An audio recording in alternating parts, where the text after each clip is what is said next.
नमस्कार बच्चों, आप लोग कैसे हैं। रस के हमने पहले भाग में रस की परिभाषा, तत्व तथा श्रृंगार रस और हास्य रस की चर्चा की थी। आगे हम इसके अगले भाग में अन्य रसों की चर्चा करेंगे। तो मैं एक बार आपको परिभाषा याद दिला दूं कि रस किसे कहते हैं। तो कविता, कहानी, उपन्यास आदि को पढ़ते सुनते समय तथा नाटक को देखते समय पाठक, श्रोता या दर्शक को जो आनंद प्राप्त होती है वह रस कहलाता है। यानी कि कोई भी साहित्य को देखने, सुनने या पढ़ने से जो अलौकिक आनंद की प्राप्ति होती है उसे ही रस कहते हैं। रस के 4 अंग यानी फैक्टर माने जाते हैं: विभाव, स्थायी भाव, संचारी भाव और अनुभाव। इन सभी 4 तत्वों के कारण ही अलौकिक आनंद की प्राप्ति होती है, जिसे रस कहते हैं। चलिए हम वात्सल्य रस पढ़ते हैं। वात्सल्य रस छोटे शिशु, पुत्र, शिष्य आदि के प्रति जब प्रेम प्रकट किया जाता है। छोटे शिशु, पुत्र, शिष्य आदि के प्रति जब प्रेम प्रकट किया जाता है तब वात्सल्य रस की उत्पत्ति होती है। इसका स्थायी भाव वात्सल रति यानी कि बालक के प्रति प्रेम है। आलंबन विभाव बालक या शिशु होता है। उद्दीपन विभाव में बच्चे की तोतली बोली, चेष्टाएं, गिरते पड़ते चलना तथा उसका भोलापन आता है।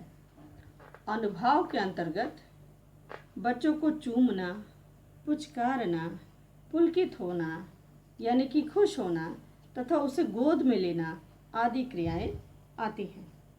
संचारी भाव के अंतर्गत हर्ष, गर्व, मोह, चंचलता, बच्चे के बिगड़ने अर्थात गुस्सा या रूठने पर चिंता, विषाद का होना आते हैं।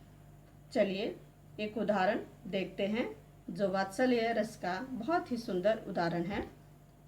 मैया मैं नहीं माखन खायो, मैया मैं नहीं माखन खायो, भोर भये गयन के पीछे मधुवन मोहि पठायो।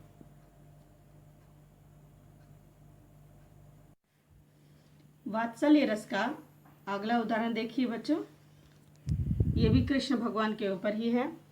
यह कदम का पेड़ अगर माँ होता यमुना तीरे, यह कदम का पेड़ अगर माँ होता यमुना तीरे, मैं भी उस पर बैठ कन्हैया बनता धीरे धीरे। अगला उदाहरण देखिए जो एक माँ के गर्व की बात की गई है। मैं हूँ उसकी प्रकृति संगिनी, उसकी जन्म प्रदाता हूँ, वह मेरी प्यारी बिटिया है, मैं ही उसकी प्यारी माता हूँ। तुमको सुनकर चिढ़ आती है, तुमको सुनकर चिढ़ आती है, मुझको होता है अभिमान, जैसे भक्तों की पुकार सुन गर्वित होते हैं भगवान। बहुत सुंदर ही रचना है ये। एक बेटी के लिए माँ का प्रेम यहाँ दिखाई देता है। चलिए इस रस को एक गीत के माध्यम से समझने का प्रयत्न करें। चंदा है तू, मेरा सूरज है तू, ओ मेरी आँखों का तारा है तू। चंदा है तू, मेरा सूरज है तू, ओ मेरी आँखों का तारा है तू।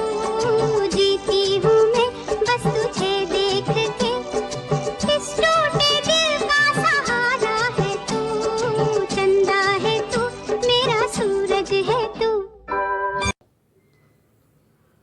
बच्चों अभी आप लोगों ने वात्सल्य से ओतप्रोत गीत सुना, जिसमें शिशु श्री कृष्ण की माता उन्हें गोद में लेकर तथा देखकर पुलकित हो रही हैं, उन्हें दुलाकर हर्षित हो रही हैं। यह भाव वात्सल्य रति के कारण ही उत्पन्न हो रहा है, इसलिए वात्सल्य रस के भाव उजागर हो रहे हैं। वीररस उत्साह की अतिशयता से वीररस होता है, अर्थात जब व्यक्ति अधिक उत्साह से भर जाता है तो वीररस की उत्पत्ति होती है।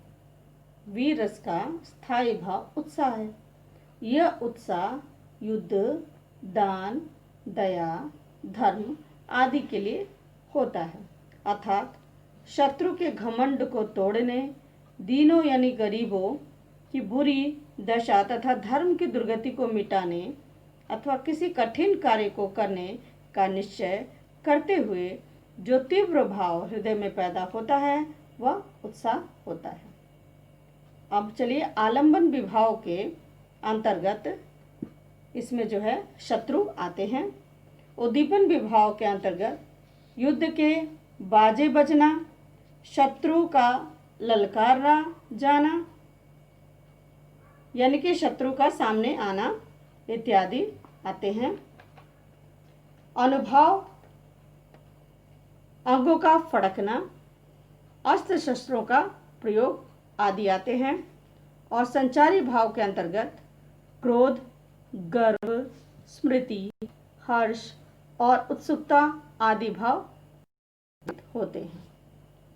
चलिए इसे उदाहरण द्वारा समझने का प्रयत्न करते हैं।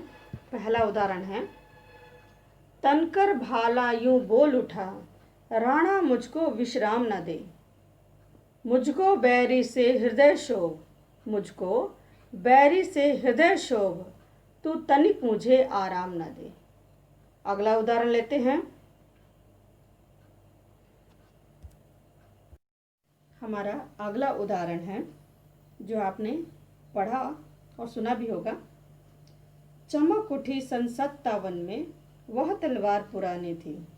चमक उठी सन 57 में वह तलवार पुरानी थी।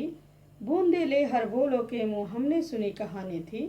खूब लड़ी मर्दानी वो तो झांसी वाली रानी थी। अगला उदाहरण है, मानव समाज में अरुण पड़ा, मानव समाज में अरुण पड़ा, जल जंतु बीच हो वरुण पड़ा। इस तरह भभकता राणा था, मानो सर्पों में गरुण पड़ा। चलिए तो बच्चों इसी को हम गीत के रूप में समझने का प्रयत्न करते हैं। तू खुद की खोज में निकल, तू किस लिए हताश है। तू चल, तेरे वजूद की समय को भी तलाश है, समय को भी तलाश है। जो तुझसे लिपटी बेड़ियां, समझना इनको वस्त्र तू। जो तुझसे लिपटी बेड़ियां, समझना इनको वस्त्र तू। ये बेड़ियां पिघाल के बना ले इनको शस्त्र तू, बना ले इनको शस्त्र तू। तो खुद की उसमें एक जीवन से निरुत्साह व्यक्ति के भीतर उत्साह की लहर पैदा करने की कोशिश हो रही है। उत्साह के भाव मन में पैदा होने के कारण यह वीर रस का एक अच्छा उदाहरण है। अद्भुत रस, जिन वस्तुओं का वर्णन सुनकर अथवा उन्हें देखकर आश्चर्य होता है वहाँ अद्भुत रस उत्पत्ति होती है। अर्थात आश्चर्यजनक वर्णन से उत्पन्न विस्मय भाव को ही अद्भुत रस कहते हैं।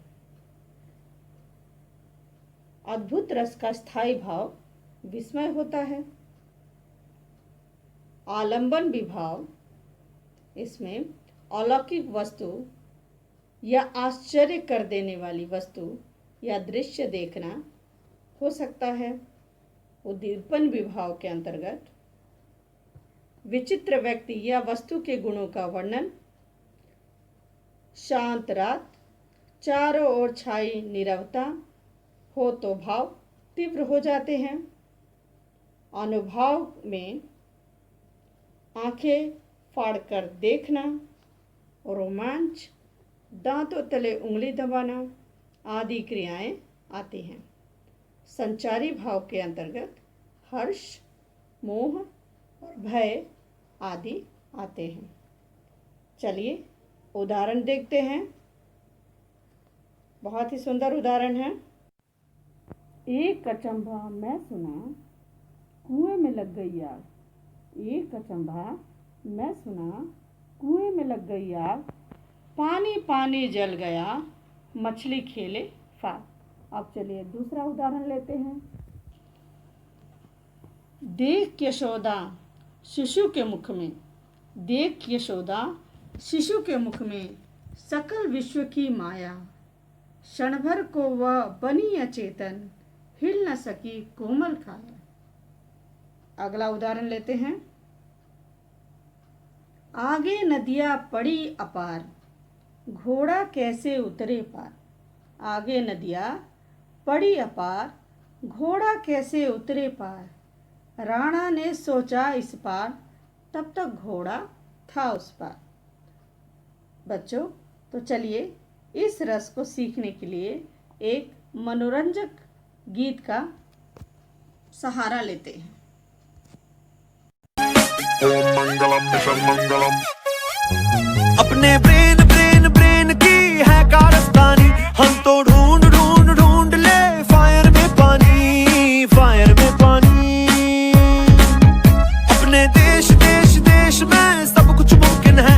We don't need need need need no मेहरबानी, नो मेहरबानी। यह गीत जो अभी आपने सुना उसमें एक पंक्ति थी, हम तो ढूंढ ढूंढ लें फायर में पानी। यह बात आश्चर्य अथवा विस्मय के भाव उत्पन्न करती है, इसलिए अद्भुत रस जागृत होता है। करुण रस किसी प्रिय व्यक्ति या वस्तु के वियोग की पीड़ा या उसके न रहने पर होने वाले क्लेश, शोक अथवा दुख के कारण करुण रस की उत्पत्ति होती है। यानी कि कोई प्रिय वस्तु हमसे जब बिछड़ जाए तो हमें दुख होता है और उस दुख और शोक के कारण करुण रस की उत्पत्ति होती है। इसका स्थायी भाव शोक होता है। आलंबन विभाव के अंतर्गत प्रिय वस्तु का नाश या प्रिय की मृत्यु आते हैं। उद्दीपन विभाव के अंतर्गत आलंबन को प्रिय की वस्तुएं देखकर उसकी याद आना, प्रिय की चर्चा, गुण कथन आदि आते हैं या भाव को तीव्र करते हैं।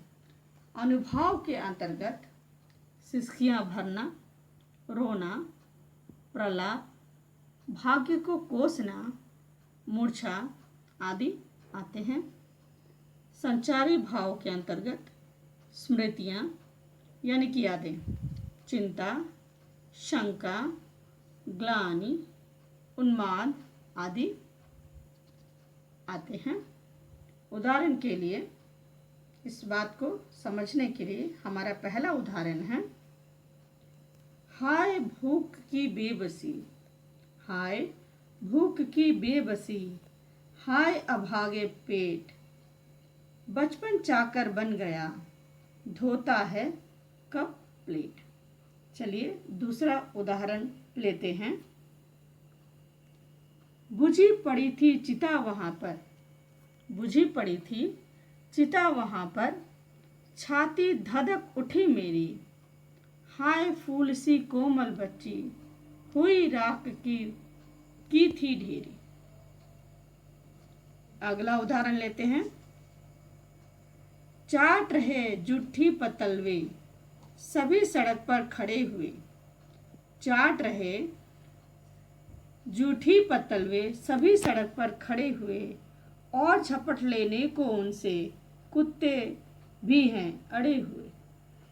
चलिए बच्चों, इस रस को समझने के लिए एक और गीत सुनते हैं। देख तेरे संसार की हालत क्या हो गई भगवान, कितना बदल गया इंसान, कितना बदल गया इंसान। सूरज न बदला, चांद न बदला, ना बदला रे आसमान, कितना बदल। यह गीत जो आपके सामने पेश किया गया उसका चित्रांकन भी आपने देखा, जिसमें बच्चों की सिसकियां, बाढ़ से ग्रस्त लोगों की दीनता तथा जीवन के दुखों का वर्णन मिलता है, जिसके कारण शोक भाव जागृत होता है। इसलिए यह करुण रस का एक सार्थक उदाहरण है।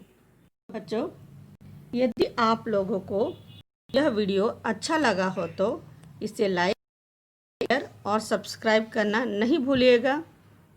इसी के साथ इस रस के दूसरे भाग को समाप्त करने की आप लोगों से मैं आज्ञा चाहूँगी तथा बाकी बचे हुए रसों के साथ तीसरे भाग में मिलने का वादा करते हुए आपसे विदा लेती हूँ। नमस्कार, फिर मिलेंगे।